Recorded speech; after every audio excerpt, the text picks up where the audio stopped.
ఈ video last దాకా చూడండి, సబ్స్క్రైబ్ చేయండి. టమాటా దొండకాయ కూర ఎలా వండాలనో ఈ వీడియోలో మీకు చూపిస్తాను.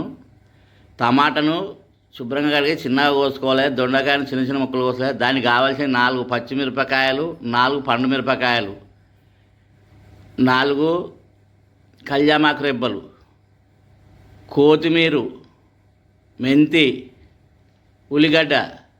వీటిని మేము నీట్గా కడిగి చిన్నగా కోసుకుందాం. టమాటాలు, దొండకాయ కోసుకున్నాం. దానికి కావాల్సిన ఐటెం అన్ని రెడీ పెట్టుకున్నాం.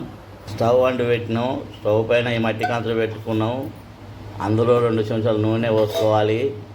1 చెంచాలు పోపిత్తులు, 1 చెంచాలు జీలకర్ర, మెంతి ముందుగానే ఎందుకు వేసుకుంటామంటే సేదు రాదు ఈ నూనెలో గోలిస్తే.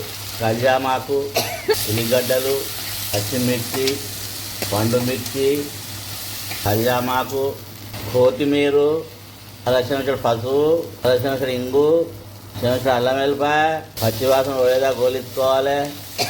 దొండకాయ వేసుకోవాలి, టమాటా వేసుకోవాలి, మొత్తం ఇలా కలుపుకోవాలి. 1 చెంచాడు కారపొడి వేసుకోవాలి, తగినంత ఉప్పు వేసుకోవాలి. మొత్తం కలుపుకొని మూత పెట్టి చిన్న మంట మీద 20 నిమిషాలు ఉడికించుకోవాలి. టమాటా దొండకాయ కూర రెడీ అయింది. స్టవ్ ఆఫ్ చేయాలి, దించుకోవాలి.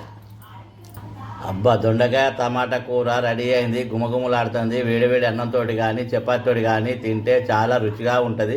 ఇది మళ్ళీ కావాలనిపిస్తుంది. తిన్నా కొద్దీ తినాలనిపిస్తుంది.